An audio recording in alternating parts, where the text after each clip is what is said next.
Sarrah Christensen from One Sage's View Astrology. Welcome back to my channel. Today I want to cover a very sensitive subject, and that is the passing of Liam Payne.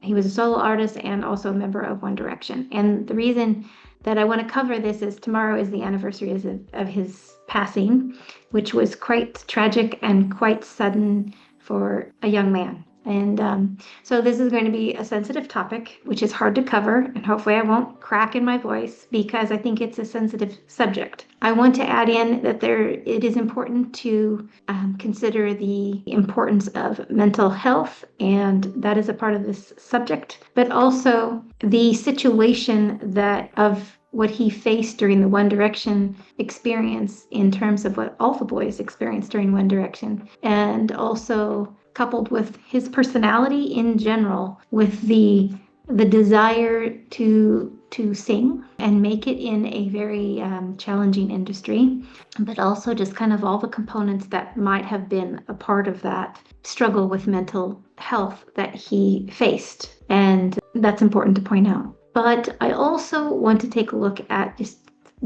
sometimes the timing of events can be the culmination of certain things, but also the soul it ultimately has choice, whether we're conscious of it or not conscious of it.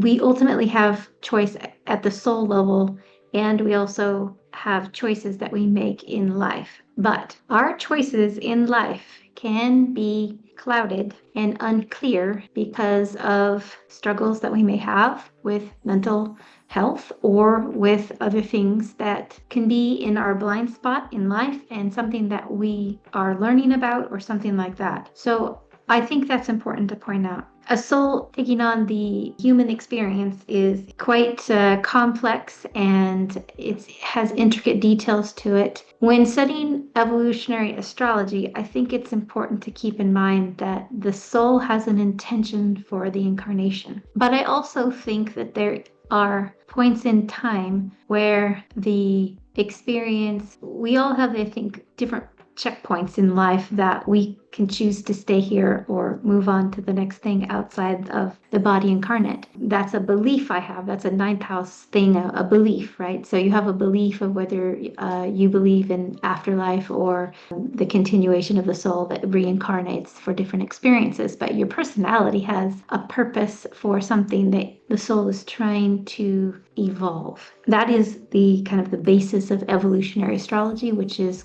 where I focus the bulk of my astrology. Though I'm also educated and certified through Demetra George for traditional astrology. So I think it's fascinating to explore traditional astrology, and it's an overlay for how I use it in languaging through techniques, the timing that things can occur. Now, if someone has been opened to astrology and other esoteric arts, but I truly believe the astrology is one that provides quite a unique timing perspective for events and understanding the energy that's available and also what you're challenged with in any given moment. So, we can take a look at that and understand that there are opportunities of why having astrology as a tool is helpful for navigating some of the more challenging twists and turns of life. So with that, I want to, take this in part of the discussion that I'm sharing about Liam Payne's chart,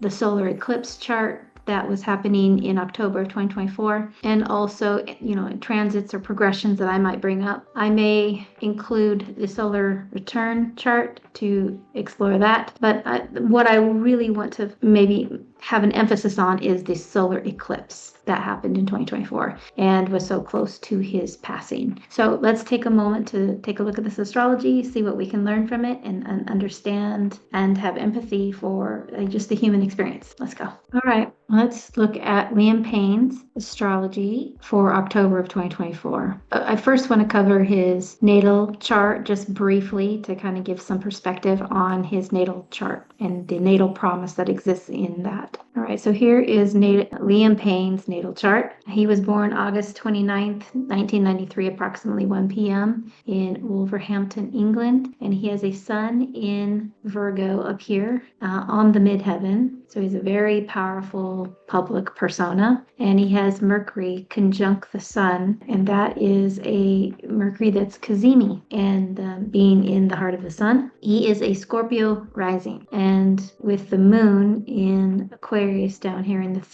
third house. So he is a Scorpio rising with a Mars in Libra conjunct Jupiter. These are very important planetary nodes in terms of his natal promise. He also has the nodes, 7 degrees of Sagittarius for the North Node and a 7 degrees 41 minutes Gemini South Node. And the South Node is in the 7th house. His North Node ruler is Jupiter and his South Node ruler is Mercury. So in terms of what we look at from astrology, from the evolutionary astrology standpoint, we are looking at the South Node ruler being so close to the sun is something that he is coming back around. It's almost like his soul saying, okay, universe, I would like to try this again.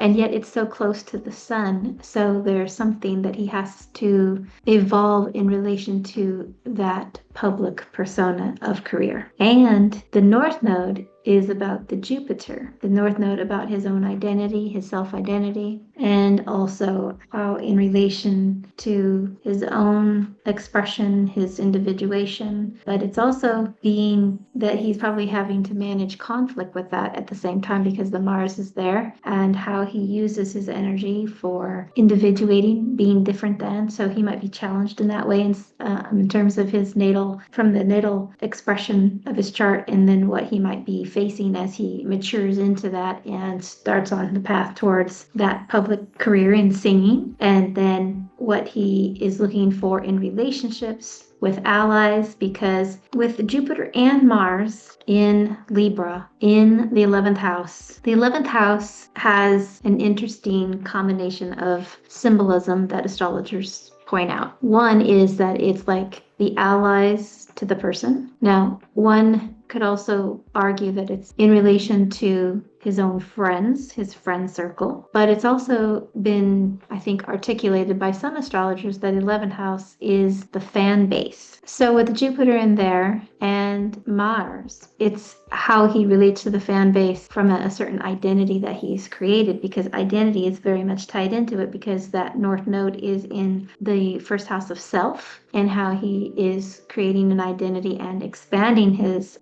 awareness of what he gives to the world, right? But his rising sign is Scorpio, so he may experience a lot of conflict and rub in relation to that too, because the Jupiter conjunction with the Mars is, and I think this is really, really important combination of planets, the Jupiter and the Mars together in his chart in the 11th house. So how the fans can feel great in terms of how much love they give him, but also the challenge that comes with that, being in the public eye and having a public persona, and what his identity as he matures from a young lad in his teens, when he was, taking aim for his particular career to sing professionally and go about that.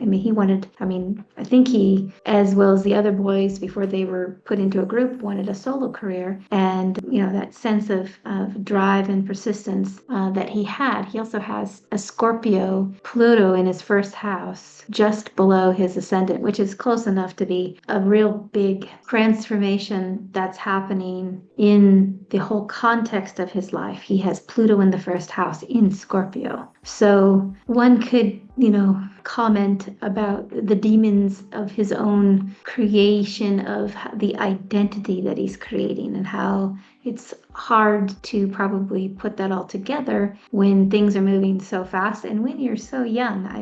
What was he, 14 when he first tried to win in a competition for singing to have a solo career? I think he was 17 14 or something, 16 or 17, when he finally got through the X Factor with the creation of One Direction. And that's what catapulted him into those huge arenas and the fan base and things like that. And he's an excellent singer as well. He has one of the best voices of the group, if you ask me. And he's also an accomplished songwriter. I know that he worked extensively with Louis Tomlinson in terms of some of the songs that he created, and that made millions of fans happy and enjoyed their music extensively, almost obsessively. But also it made companies a lot of money, So it's interesting about the identity of Scorpio with that, with the Mars in Libra. A Mars in Libra is, when it's negatively expressed, is maybe more passive aggressive in its nature, but also it's Mars in Libra, which is trying to find balance as it relates to relationships and a balance between the feminine energy and the masculine energy. But in the Libra, that balance is always, when I see someone have planets in Libra, it always makes me think about what are they trying to figure out how to balance, right? Because they don't have necessarily found the balance. They're just trying to figure it out. And so they have the planetary placement there to expand on that, to gain experience and knowledge around that. And then because as they mature, they are looking for the balance. Now, maybe a sad metaphor to think of not having the balance in the very end, right? So the miscalculation of the balance in the end is pretty sad in the situation. And so, but it's also that we have a Scorpio rising can face off, but Scorpio rising with the Pluto in Scorpio has a depth of psyche that I think most people would never understand, the depth and treachery of such a difficult course of action to try to frame that identity, right? Because it's one thing to have the Scorpio rising with the Mars, right? You have the ability to really navigate taking actions and things like that, which if you look at the whole, he took certain actions with a determinism and focus that most people don't have to pursue, and a career that he loved, and also face big challenges at such a young age, and also navigate the challenges of certain contractual agreements and things like that. And because of the complexity of those situations with the psyche that he has, it would have emphasized the shadow of the psyche and how he would be challenged to try to overcome that. And part of that, from our understanding, is he did, have challenges when they were locked away in the hotels and things like that during the One Direction days. But and you got to understand, when your young mind is being formed, their frontal lobes were still being developed when their career took off with the One Direction. And so some of the things that they faced at such a young age would have such a strong imprint in their minds. So as they matured, it would be challenging to overcome some of those things because of having it imprinted at such a young age with such strict parameters for their freedom of, free will choices and things like that. At the same time, those 4 or 5 years during the One Direction days was such an acceleration of creativity because of having some isolation to do so, but also it was the directive, right? So there's a combination of things to keep in mind. So his Mars and his Jupiter are definitely within the square of the two planets of Uranus and Neptune. Now, his Uranus and Neptune in Capricorn, a part of that generation born in the early 90s, is squaring off on that. So that is, in terms of what he's understanding about, his ability to take action, and all these are influenced by these outer planets, transpersonal planets in Capricorn, that are kind of instilling the values a bit in terms of, or what he's trying to rebel against or individuate, become himself more as he battles those things, right? Because Mars in Libra has an idea about it, and Jupiter wants to expand upon it in its own way, but there is that transpersonal thing that's happening also, and that has the Saturn. And the Saturn is down here, which influences those two outer planets, but it's in a very strong sign and also in retrograde when he was born. So this is also a planet that takes time to show the individuation in terms of what he mastered and what was unique. See, Saturn in Aquarius to me is not just being the one that might have who becomes an authority figure in his own right in time and becomes the way to show an alternative path, because it's Saturn in Aquarius. It's not Saturn in Capricorn. It's Saturn in Aquarius, which wants to do things and will do things in a new way. This Saturn, if it's projected onto other individuals who are authority figures or whatnot, will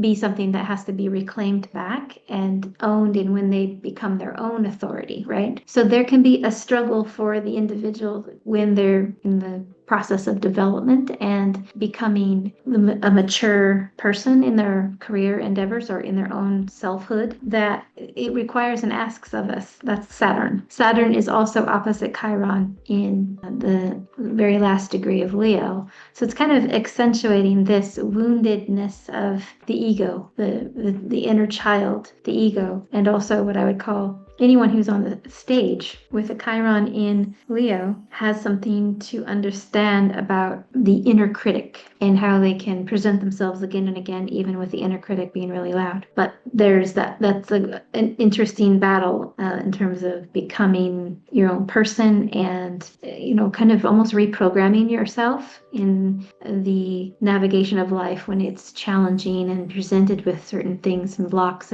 but also opportunities, right? So, but I think also from the evolutionary standpoint, we've got a Sun and Mercury square the nodes in his chart. And also squaring the nodes is Vesta. Now, Vesta is a unique, placement in terms of that I would like to dive in a little bit more deeply in a future context, but I think it's important to note here opposite the Sun, opposite the Mercury, as a part of the detail of the squaring the nodes, because that Sun and that Mercury have something to overcome in that public persona, the professional life, and that was the mission. So when we look at his writing songs, being very successful, and he was even successful in his solo career, not to the maybe extent, but we can't compare ourselves to any other individual. We can only compare to our own individuation process. And for Liam Payne, in his nativity, the camaraderie with the band was something that was very successful, but there was maybe something else that he was getting in the mix that his soul also looked for, because he does have the Venus in the Leo in the 9th house, and that would be how those friends in that public eye and how they connected together. But I kind of look at like the evolution of his soul overcoming something in the public eye, but also looking at what was he trying to accomplish with his self-identity in this life. And we could look at it and judge it from our own simple knowledge of something, but it's up to the soul that would judge it, right, in the end, and to explore like what were the things that he accomplished in his brief life, but also in the brief life, what did he, even in the passing of someone who has such a public persona and so many millions of people know of him around the world and have an emotional connection to him around the world, is there something else in that context of that public persona that he was conquering or evolving for himself in relation to all of it? Because I don't think, except for those other boys that were in the band with him, would understand the experience and the extensiveness of going from one reality to another that puts you in a completely different stratosphere of life, and then having that for a few years and then having it change when it ends and dissolves. And then where do you go with your life from there in terms of what is the identity now? And Liam's life would have been constant transformation from day one because of Pluto in Scorpio in the 1st house. And this is important to keep in mind. And so I kind of wonder about the ultimate judgment his soul would have had in terms of that evolutionary cycle and process, right? In terms of lessons learned, things he pursued, and how big, and also what that meant to understand for his awareness of the power of relationships and the power of friends, but also the power, both positive and negative, of the collective noise You could call it noise because consider how difficult it would be to make choices for your own self. You understanding yourself, going out in the world when there's all these ideas that you would come up against in the world of others projecting onto you. I can't even imagine that power, right? It's wonderful when they're loved, but what happens when it turns negative, right? Like how hard that would be, and when you're trying to transform yourself and be appreciative of something about life, and then it sours on you. How do you handle that? I mean, that's huge, right? Like, so there are many components to explore in Liam Payne's natal chart. But I want to kind of set the ground there so we understand kind of like he has a moon in Aquarius, and that's square off with the Mars by what, 5 degrees or so? Well, that's 6, almost 7 degrees of Aquarius, and the Mars is at 11. So that's about 4 degrees. So it's still pretty tight. And that the natal moon is moving towards the exact square. So there would be something in his life around that age when it does produce the square, and then again when it squares up with the Jupiter and so forth. But that's a big part of what the emotional self is figuring out. And you also have the moon when it's arcing. It would arc to Saturn when he's about 19 years old or something like that, or 20. Yeah, 20 and 19 years old, right in there. And of course, that's kind of when that kind of starts that whole, when he's literally on the stages around the world, right? So that's important to keep in mind about Liam Payne's natal chart. Let's go to the next one. Let's see what we have. So on the transits of October 16th down in Buenos Aires, this is a valuable chart in the context of the moment. And I did my best to find the timing of this at 5:07 p.m. of that time zone. And we can see a couple of things in his chart that would language the challenging energy of the mix that he was facing off with. One of them, I would say, would be Pluto at 29 of Capricorn opposite a transiting Mars. But that might not be the hardest energy. It's definitely hard, but it's actually emerging because Mars is still transiting toward the full opposition with the Pluto. What other things are in here? We have the Venus conjunct his natal Pluto in Scorpio, and also the opposition to that transiting Venus with the Uranus in Taurus at the time. I think this language is the shock that would happen, or also the difficult energy with feminine energy in that moment, and also if it's not the internal anima for Liam Payne in that moment, it's also the kind of the suddenness of something going on in the psyche, okay? But we could also argue that that is energy that shows up as the difficult, like unexpected energy coming from maybe a recent argument with his girlfriend at the time, and also not just the girlfriend, but maybe another female from the past that's also adding to that energy in the mix in terms of the disruptive nature as it pertains to his person, his identity. That was very disruptive in his psyche. Because if there's one former person that he was connected to discussing or having a lot of online commentary about something challenging in the relationship, and he's having a hard time absorbing it, or if is it true or is it false, I'm not going to get into that, but there's a lot into that as well. But that's also part of that energy as well, in terms of that shock from, Uranus in opposition to his Pluto, and also the Venus coming in there, okay? Because Venus is the faster moving planet and can act like a trigger on that opposition, okay? Also, we see, so we've got Pluto in opposite Mars, and then also, so there's also something about the sensitivity being almost like he's feeling like he's in exile. That Mars in Cancer can be like, feel like that, and have a great sensitivity to it, but not being able to navigate it properly. There is some kind of demand on him coming from some communication of sorts that can create that as well. Maybe an expectation from the old music industry that is a part of that as well. And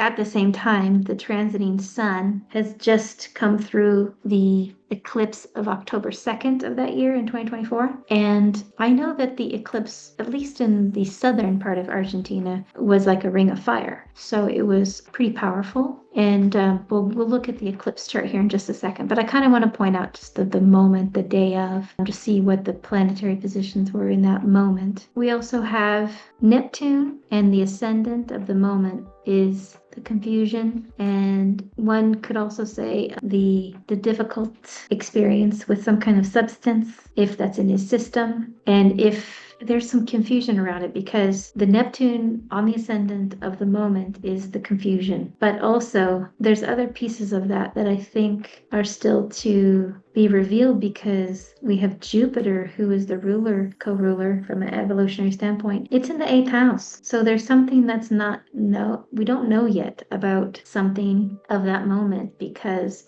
now the Jupiter was in retrograde, and it's squaring up with that ascendant and that Neptune, and now they're 8 degrees apart, 9 degrees apart, so that's a wide, but when Neptune's involved on the ascendant, I think it would be fair to say that there's some kind of challenging, confusing wipeout scenario that's possible in a moment when it's in the bottom of someone's chart. So this is at the bottom, which the bottom is the endings of things. It's also the home, but 4th house is also in traditional astrology that is often languaged as like the ending, the tomb, just as much as the womb and the tomb. And they talk about that. It's something to keep in mind, exploring that chart. Also, the context of his perception in the moment has Mercury in Scorpio. Mercury in Scorpio, and that is squaring his moon. So there's a challenge there. And it's Mercury in Scorpio, but Mercury in Scorpio behind the ascendant, meaning it's in the 12th house. Traditional astrology would say that's in the 1st house. I would argue that it's in the 12th house, because there's something that is in the unconscious mind, and that to me is like the shadow, the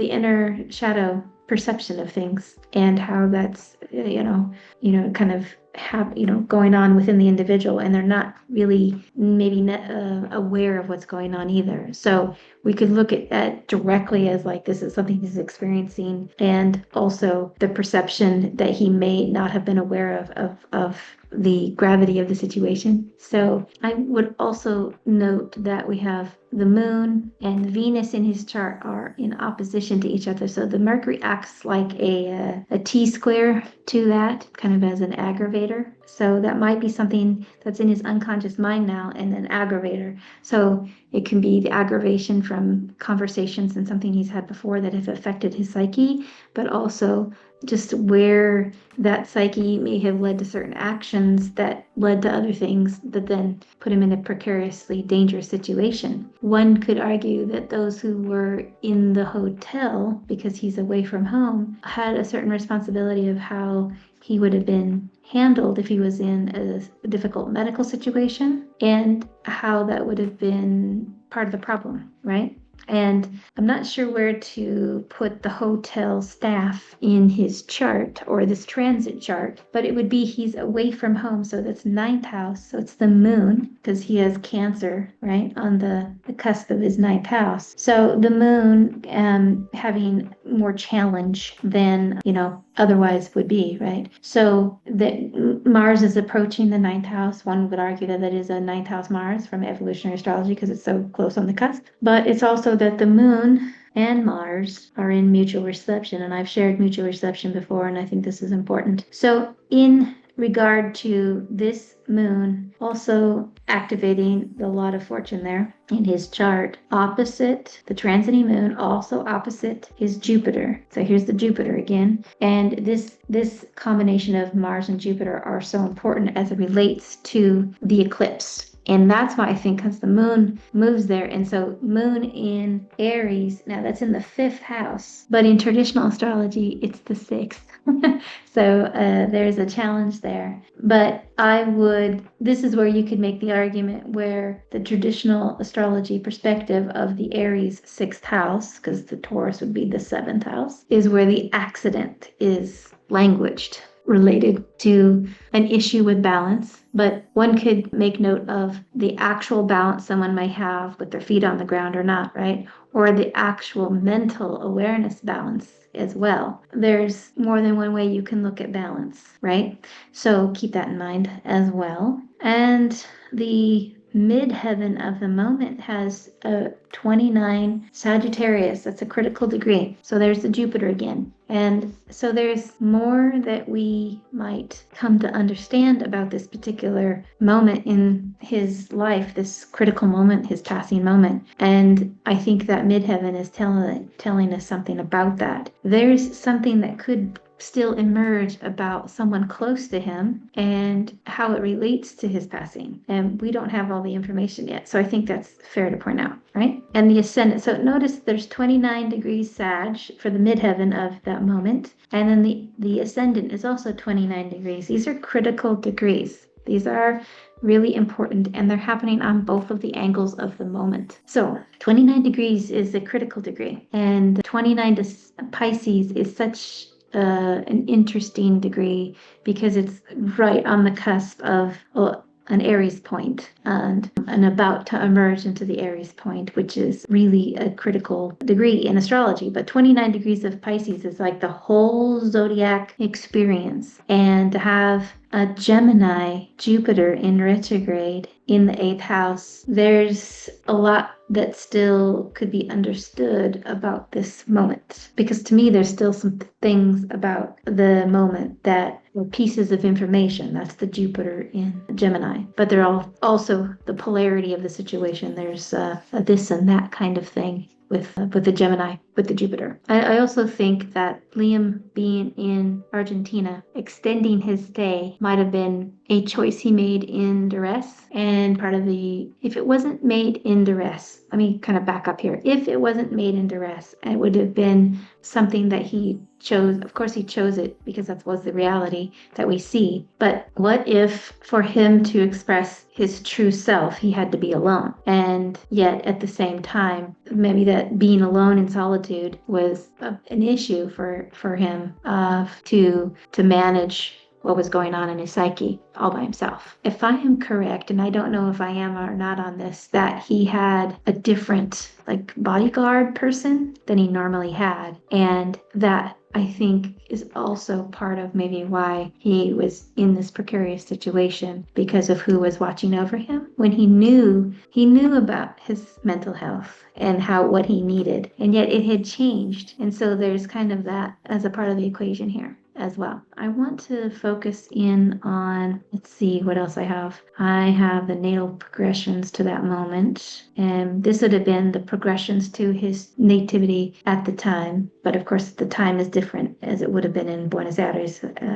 versus England. And the progressions show that Chiron was right on the midheaven, and that is kind of interesting. It's like the wounding of the professional persona. The midpoint between the Venus and the Chiron are the Sun and the Mercury as well. His own Sun and Mercury. So the midpoint between that Chiron and that transiting, or not transiting, this is progressions. These are progressed. This is progressed. So there's something really unique about that signature of the progressions of that moment, because progressions are bigger chapters to understand about the kind of the inner world of someone and what they're facing off with from the inner, I call it the inner world, that most might not be aware of, but the individual is working through in any given moment. But these span longer moments, but they definitely have points where they are activated in a big way. We can see also that the sun had progressed down to Libra. The midheaven was down in Libra. So it's not surprising that for a few years, for 6 years prior to this moment, Liam would have been focused on trying to reconnect the band to reunite because of Libra and that friend connection he felt with them. Also the Uranus and the Neptune in Capricorn of his natal chart. One of them, the Uranus, I'm not sure exactly, I'd have to look in the ephemeris, was now not retrograde, it's now direct. So it would be interesting to see. I'd have to count back in the ephemeris. That's something I'll do and share in the community. But that one is interesting because that squares off with the Jupiter, the progressed Jupiter in his chart. But that is slowly, it would have been exact maybe a couple years before, a few years before, when it was at like when the Jupiter was actually at 18. And that could have been when he was in the rise of the One Direction days. So there's that. And Mars in Scorpio is squaring off with the moon of his natal chart. The progressed moon is sitting on black moon love with the chaos that can happen. This would also be something related to his son, his child. And I think that's pretty much what the ascendant here is focusing through the movement of time on the nodes. So it's really accentuating Jupiter, his relationships. Before I go into the solar return, I actually think I'm going to talk about the solar eclipse. So those are the solar arcs, but I want to talk about the solar eclipse. So the solar eclipse that was, 14 days, just 2 weeks before his passing,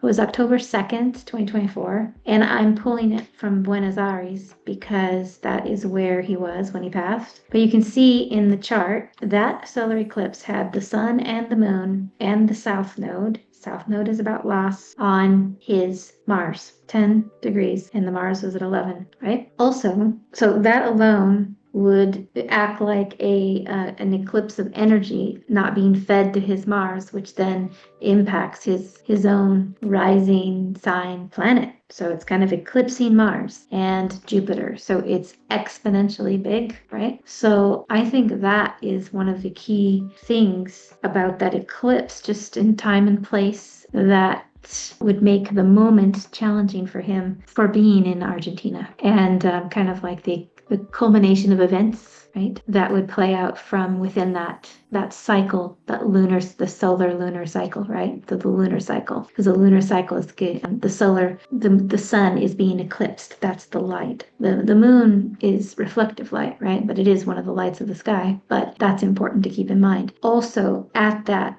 eclipse, you have the Mars square to it, cardinal sign. Mars in Cancer is also, from a traditional standpoint, this is where the value of traditional understanding and appreciating the techniques of the traditional discipline here are important, is Mars in Cancer. And this is a Mars in Cancer in the 8th house. And the 8th house is, now from evolutionary, because I have pulled this in Placidus, and that's my evolutionary standpoint, but that Mars in Cancer is challenged and makes it more challenging beyond the eclipse itself. This is Mars, his ruling planet, being in Cancer, squaring off with the eclipse. So it is also challenged by the eclipse, and it's also a weakened Mars. So his ability to have his emotions maybe more balanced in the moment, he'd be triggered by something probably because he was still trying to heal, right? But sometimes things can accentuate where we think we're getting, or we think we're acting on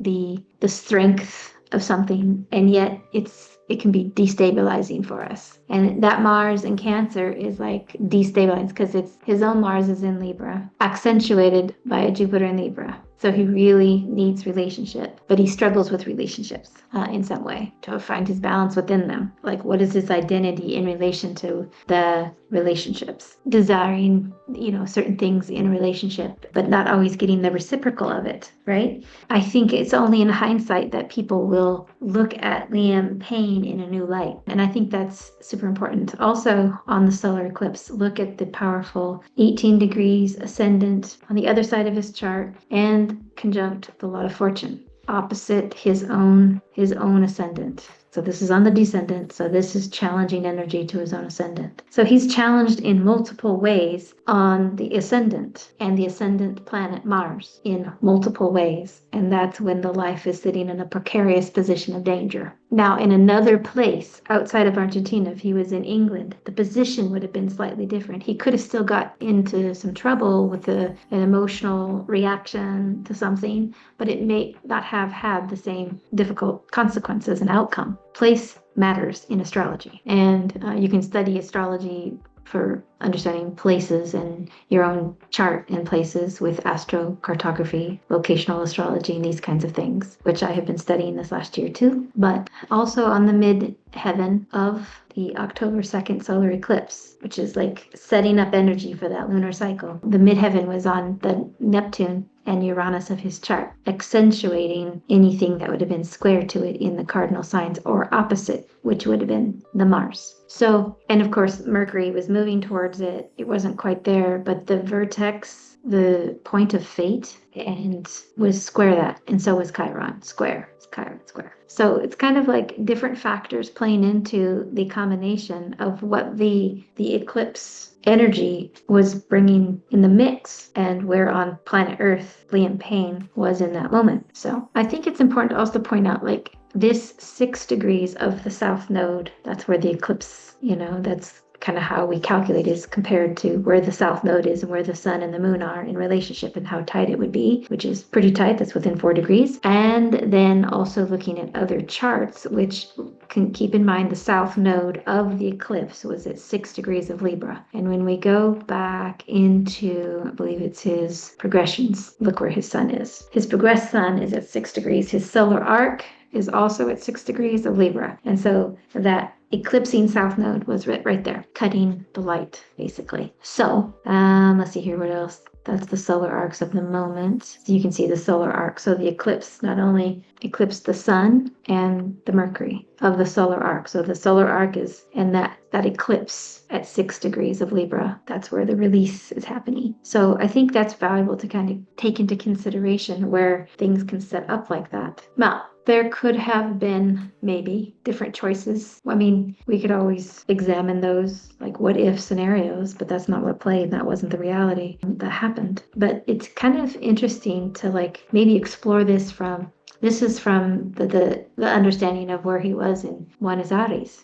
Argentina, right? And then the exploration of what if he had stayed in Florida? Would that have changed it much? That's a worthy case study to kind of look into location, because it's also what was his astrology like on the map in Buenos Aires. And I'm not pulling that right now, but that's also worth an exploration. What else do I want to cover? I got that in there twice. Let's see here. Let's talk about the solar return from last year. So this was basically Liam Payne's solar return, and this was August 29th, 2024. And you do the solar return from the natal perspective, but you could also explore it from his location of living in Florida. But I like to look at it from his home base in England, where he was born. And in the solar return, it's kind of interesting that he has Cancer rising with the moon in Cancer, and that moon in Cancer is square the nodes of that solar return. And that solar return then would activate the south node of his Mars again. So the solar return is activating it's in the 4th house in Libra, but you could argue that's a 5th house. So this is the loss that his child will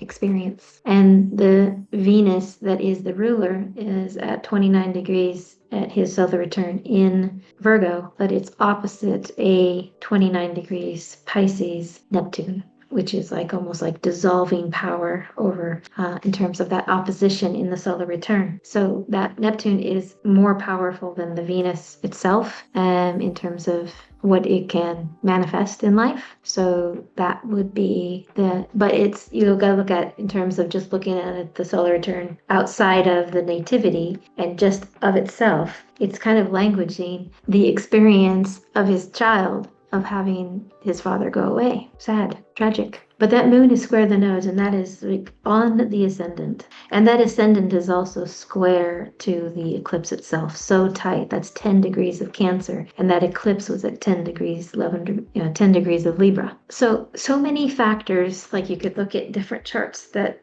can speak to that fated moment or the coming fated moment from out of the solar return, right? Sometimes we look at the 8th house, but I would look at the native's 8th house. So if we go to another chart where it can be seen, there's the moon and the ascendant, and they're sitting in the 8th house. So the solar return sign on the angle and the planetary that is responsible for in its domicile, the moon in Cancer, is in the 8th house in the Placidus perspective of the solar return. And that's the house of death or exile, right? So, but it doesn't mean that every time that someone has a planet in the 8th house that it is going to experience death, like that. But it can have a precarious situation where you might have to navigate something, and very, very difficult. The other thing, maybe in terms of that solar return, I pointed out here's the Venus opposite the Neptune, which changes the dynamics for his family, right? The midheaven is on the cusp and so it's kind of a flip perspective. And he would have a flip perspective from going from the northern hemisphere to the southern hemisphere in visiting Buenos Aires. Also, here's the south node next to his Mars in Libra. And that was critical in the overall kind of scope of what he would experience in that year from his solar return. And only within, a month and a half from his birthday. So I hope that this gives some perspective on the power of insight that someone can receive from looking at not only the natal chart and the natal promise of like what the soul is leaning towards for evolution, but looking at, where's the ruler of the south node? Where is the ruler of the north node? That gives us some information about what they are leaning into and what they're trying to work through. Make sure, and the progressions. I think it's also important here about the power of where the sun and the moon sit in a progressed chart and how we look at that from, most people check on their astrology. They might have an in-depth, reading to understand themselves, and you're going to get different perspectives from different astrologers, right? But I think it's powerful to understand exactly where you are in a moment and what's unfolding for you in any moment right now, because the now is where you have where you are in relation to what you've come to know, what you've uncovered about yourself, what you've discovered about yourself and the world at large, but also what you have dreams for and how you're shaping your life by personal choices that you make. In any given moment, you can make a new choice. I'm an example of that in terms of coming to Bologna.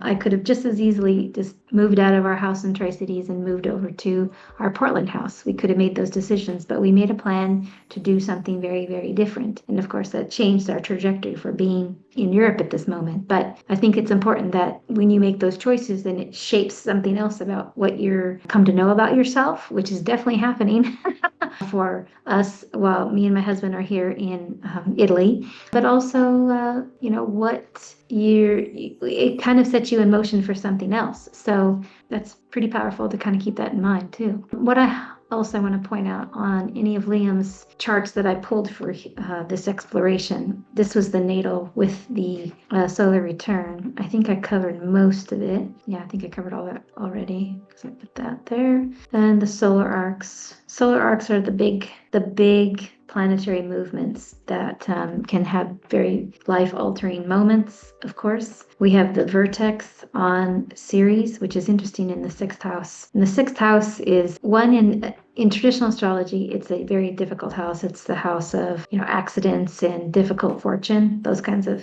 themes, and also ill health and those kinds of things. So to see the vertex over in Taurus, but from this context, most of the traditional astrology pulls it from a whole sign perspective. So it goes into would move the chart holistically over to Taurus. And so that would position it in the seventh house. And so then maybe his language is something more in relation to the fate as it relates to his girlfriend and the outcome of this and what she will have to face she's going to have a difficulty with how people will perceive her leaving Buenos Aires early and those kinds of things. And then how she must navigate that herself or with her friends and family, right? There's something going on there for her own soul evolution in this loss. But from a perspective of Liam Payne, it's, the ascendant, the Jupiter in Scorpio, so close to the ascendant on that solar return. The solar arc. The solar arc is kind of communicating a scorpionic theme, but also, how one wrestles with those inner forces that are more the shadow material that we must wrestle with. And if we're not wrestling with them, they can be difficult to navigate because of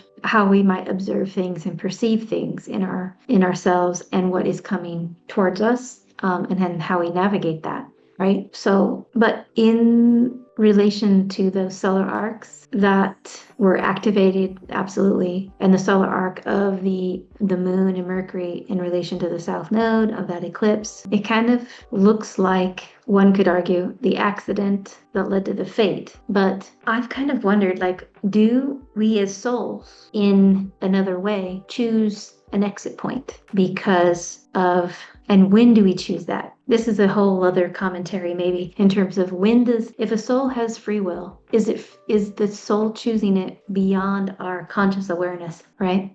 Like that's an exploration that can go into a super deep dive. Like where is the free will? Is the free will in context to the individual having a life experience, and however long that life is? At what point does the soul choose it before the whole script and you play out the parts, in terms of I'm going to navigate this and this and this in life, and I get to shape this particular thing that I'm working on in terms of my evolution as a soul? Or is it given the parameters of what actually pick up in the life term by what the soul chooses? So he chose to be a singer. He chose to go on the stage. He chose a bit, and then he got chosen for a big stage, and how that would frame some of the context of what he was dealing with as a person walking through life, right? And then the soul determining at some point of the release. I kind of wonder about that from a philosophical standpoint. It makes me wonder about life and death sometimes, and our mortality, right? Like when we look at these and explore these themes, and there are certain personalities that they do the work. Like he did become super famous. He was on the stage and made more money than he would ever have to work again. But it creates new desires, right? And it creates a lot of other things that you have to manage. And how big that must have been. I can't even imagine it, really. So I'm kind of fascinated by the discussion, I guess, in terms of what a soul is looking at, in terms of when we're in the body, how much of what we're looking at and navigating life and how we navigate it is conscious or unconscious. Like a bulk of our lives are driven by our unconscious desires, And so the conscious choices that can lead to success, and the unconscious choices that also can lead to the same things, and then how you navigate that with conscious and maybe emerging awakening, and how then you choose differently, right? So that could be a long discussion about how souls awaken and how much you can manage when there are so many moving elements that you're navigating that are not in your control. They're just part of the experience of having a life and being in connection with hundreds, maybe thousands, if not millions of other people. But truly, those who are closest to us, as is in the case for Liam Payne, would have an understanding of how we might be wrestling with the mental health, our mental health or something like that, and how that influences our ability to make choices and decisions that are sound for our own well-being. Also, another thing about Liam Payne and his life is his age. Let me see if I have it on any of these, if I want to look at just a particular slide. This was the lunar eclipse slide. This one was on September 18th. I think the lunar eclipse is important, but yeah, it activates there. I don't want to focus on that. I want to just go back to his natal chart. So in terms of Liam Payne's natal chart, the year of his death, he had just turned 30. How old was he? He was born in 93, so he was 31. So he would just turn 31. And a technique in traditional astrology is the annual perfections, and he would have been in an 8th house annual perfection. So when you turn 30, you're in the 7th house annual perfection, and when you're 31, you're in the 8th house. And so that is, for Liam Payne, is Mercury. Mercury is the ruler. So the movement and transits of Mercury and where it is natally is important to consider in the age of being 31, the most important planet in terms of the annual perfection, and what is happening in the charts for Mercury in its transits, and also maybe looking at the progressed Mercury as well. But truly, it's more like the transits of the year and how that will be important for the perspective of what the individual is facing. And I think if I were to go to, I think it's in the solar arc chart, if I can find, that's the solar return. Where's the solar arc? Solar arc, you can see that the Mercury and the sun, of course, in the solar arc are going to be right together because the whole chart moves 1 degree per year, mostly. I mean, he's born October, so it might be exactly one something, but the Mercury at 6 degrees in Libra is very important in terms of a planet that we want to pay attention to, as it is the ruler of the 8th house. So it is so connected to the south node of that solar eclipse right there, the south node. And the Mercury was at 11 degrees, so tightly conjunct his own Mars. So I want to end with that, insights on these multiple different charts showing the challenges that his ruling ascendant planet Mars was facing in the moment for his solar return, for his progressions, and his solar arcs in the year preceding, but also even the day of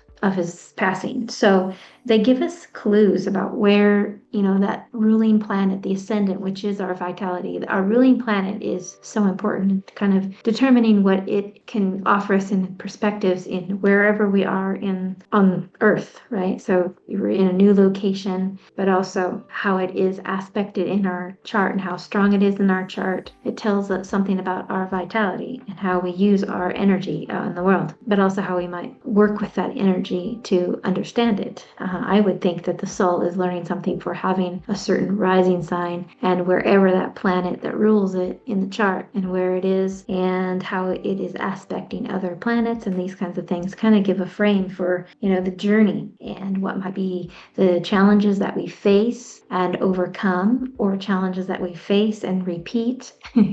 How many of us have had challenges that we face and repeat, and it's kind of an ongoing learning experience, but understanding what is the most difficult for us to overcome. I think this has been helpful to explore these things, to understand the power of an eclipse and to understand the timing of what's going on in a solar return. I think solar returns are still a very insightful and powerful astrological tool for us to look at from year to year and understand kind of where is the energy supporting me in life, or where is it challenging, and I might come up against some roadblocks or something that might destabilize me. Right? These are all valuable to know, and it can help us understand the journey. We can make some decisions that can alter a path for sure, but I don't think you can outrun the wholeness of astrology. There's too many things that are going on, I think, in a bigger picture that are important to keep in mind as well as part of your maybe philosophy about having a life experience. We want to try to do our best in terms of managing our life, awakening to deeper truths for ourselves,